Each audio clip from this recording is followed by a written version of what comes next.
The streets, roads, and dusty lanes of Colombia have been fertile territory for myths and legends since before the arrival of the Spaniards. Tales of La Patasola, a one-legged wailing banshee that forever sought her lost child, and of El Duende, a backwards-footed goblin that led travelers to their doom, nibbled at the corners of journeymen's ease for centuries.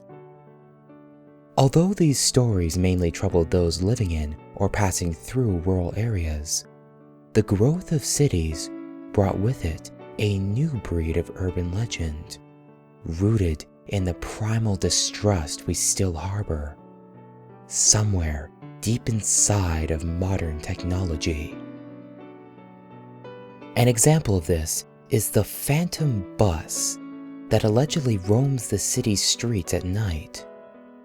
Supposedly, young women who board it alone are found mutilated in overgrown outlying fields a few days later, a frozen look of abject terror illustrating the moment of their last tormented breath.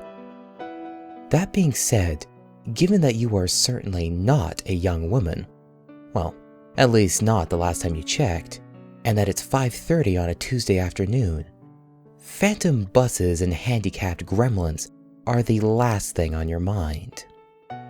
You've been using Bogota's public transportation system for over 2 decades, and your greatest concern is that traffic levels have become all but unimaginable since the latest mayor took over.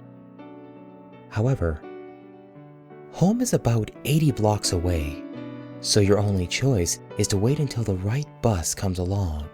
Walking would certainly take longer than putting up with any traffic jam.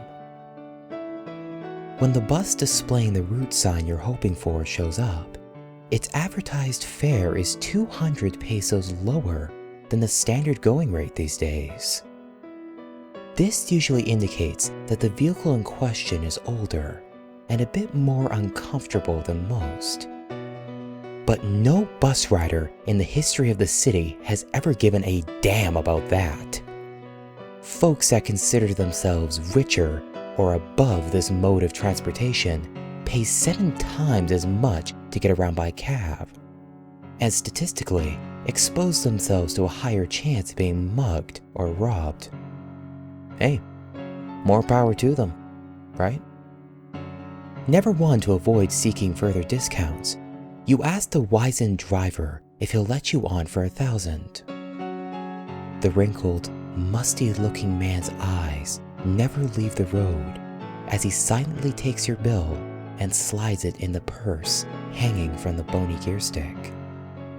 Satisfied, you turn your attention to the cabin. What would make this ride ideal would be an empty seat. Curiously enough, considering the time of day, there aren't enough passengers aboard for anybody to be standing. A few available spots are in sight, so you choose one to your left towards the middle. Both the aisle and window seat are free. Oh, you sigh contentedly as you sprawl out on one of them, with your knee nested on the other. This particular trip should be over in no time. The driver's radio is off, and your phone's battery ran out about an hour ago, so you pass the time by staring out at the window and watching the vendors ply their wares and car drivers nod along to whatever music they're enjoying. Your position eventually starts taking a toll on your back, so you straighten up and take the chance to examine your fellow passengers. None of them seem to be riding together, given that everybody's quietly facing the front of the bus. They are also all uncommonly old. Not in the sense that they're all over 100, but in the sense that nobody seems to be under 75. You find this a bit odd, and for a brief moment, the idea that you just don't belong there flashes through your mind.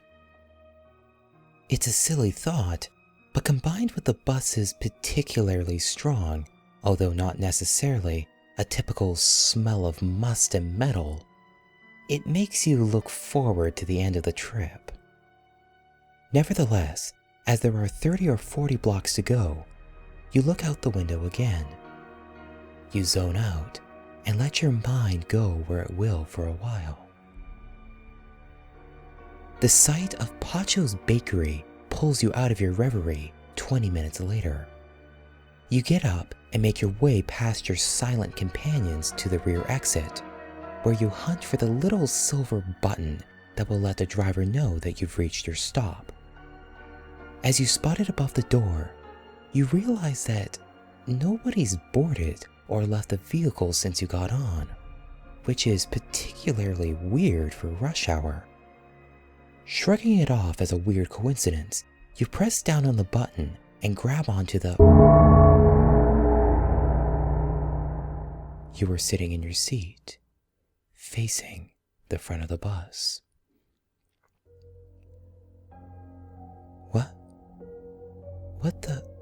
What the hell just happened? You look around and see that everybody's still where they were a moment ago. Trying to make eye contact with them is fruitless, since they all seem to be lost wherever it is their old minds wander.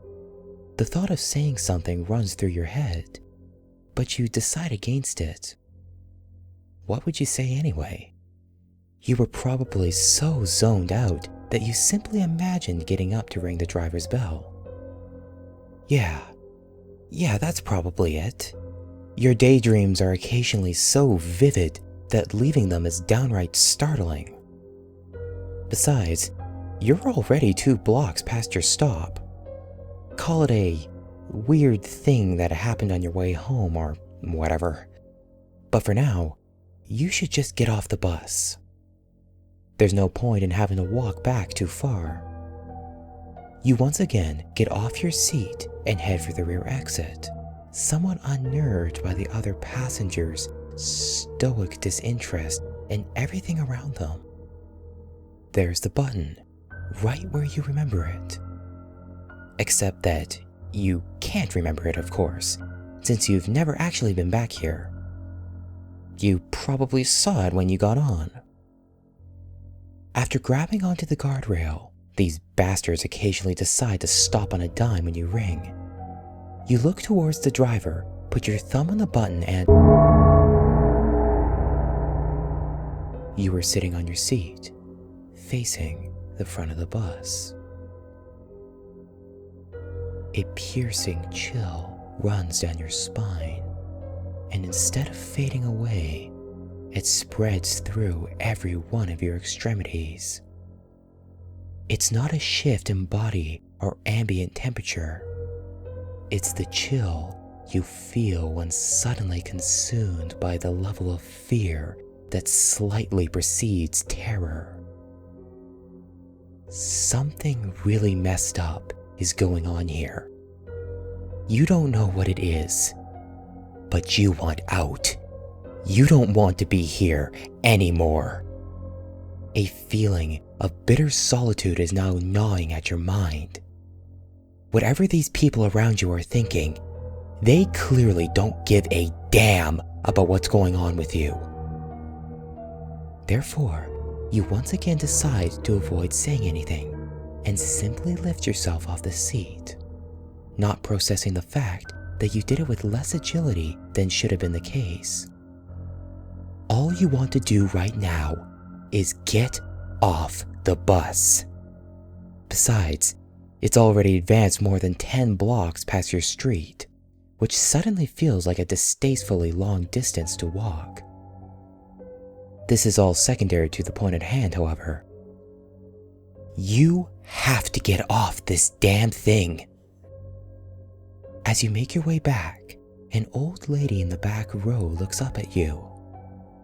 Her expression tells you nothing, but the way it fixes on you, on your torso to be precise, as if you were just another chunk of the vehicle, further spikes the almost overpowering sense of dread now coursing through your veins. Whatever, you can't panic. Not now. You stand on the back of the bus, and instead of going for the button, you yell at the driver.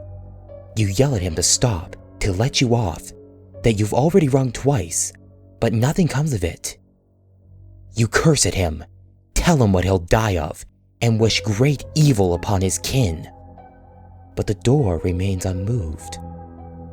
The man is not listening, or he doesn't care, or he doesn't want you to get off. But you don't give a damn what he wants or doesn't want, so you grab onto the bars, take a step back for momentum, and send a solid kick right through the column of hinges that... You are sitting on your seat, facing the front of the bus. It takes a moment to register, maybe more than a moment. Maybe it's a full minute. And as you realize that the bus doesn't want you to leave, you also realize that your right knee hurts with an unnatural, piercing sharpness. It's the same leg you used against the door, and now it feels like it's all but broken. This quickly becomes a distant concern when you attempt to massage it though, because that's when you notice your hands. These are not the hands of a 25-year-old. They are wrinkly, set with well-defined veins, and even lightly patched with liver spots. As you study your hands and arms, cold terror envelops every corner of your psyche. You touch your face and feel wrinkles and whiskers that didn't previously exist upon your cheekbones. Your head is patched with a few anemic strands of hair as your fingertip grazes your coarse scalp. A spark of electricity shoots through it and down into the most private recesses of your being. Your eyes dry up, opened wide and unbelieving, and you feel a 7-ton lump of horror coalesce in your otherwise paralyzed throat. You must leave this bus. You must leave it at once before it finishes what it's begun. You carefully make your way off your seat, no need for any further injury, and head towards the front, towards the driver. Perhaps you can reason with him, or perhaps you can club him to death with a flashlight or something, since there are always a variety of trinkets and gadgets at the front of the... You were sitting on your seat, facing the front of the bus. It takes a good 5 or 10 minutes for you to come to terms with what is happening to you, to understand that your life is vanishing before your eyes. Your hands are now like those of your grandmother. Your back hurts from its base all the way up to your neck, and your eyes can barely focus on the huge signs posted above the windows. Even your mind isn't as sharp as it should be. It takes you a while to determine that you should make another attempt at the exit. Perhaps violence is not the answer. Perhaps you can gently pull it open. Perhaps if you treat the bus like a living, gentle being instead of like a demonic machine, it will let you out. The old woman is looking at you again. You notice her blue jacket, which is much too big for her. If it were a blouse of the same size, it would hang loosely off her gaunt frame. A tiny, hesitant tear forms on her frail face, and then follows a meandering path down her ancient features to land on her wrist with an eerie finality. There's a red Toto watch around that wrist, the sort that is currently all the rage with the kids graduating from high school. You examine the door. 2 panes joined by a vertical line of hinges. coated on the right by a rubber pad to avoid contact damage. The door is slightly bent inwards, and as you notice this, a glimmer of hope runs through you. If you can just insert... You are sitting on your seat, facing the front of the bus. What the fuck? What the fuck is going on? But my hands, they are old. My hands are the hands of an old man. No, not of my grandfather, of an old... The man behind you starts when you turn to him and yell at him and grab his face and scream at him to let you off. He mouths something you don't understand. His teeth, his bludger teeth. Oh my god, my teeth are tiny. They are dust. What the hell? How long have I been here? Fuck this. Fuck it. I'm breaking the window with my elbow. Even if it breaks, I don't fucking care. I don't want to die here. No more of this. You were sitting on your seat, facing the front of the bus.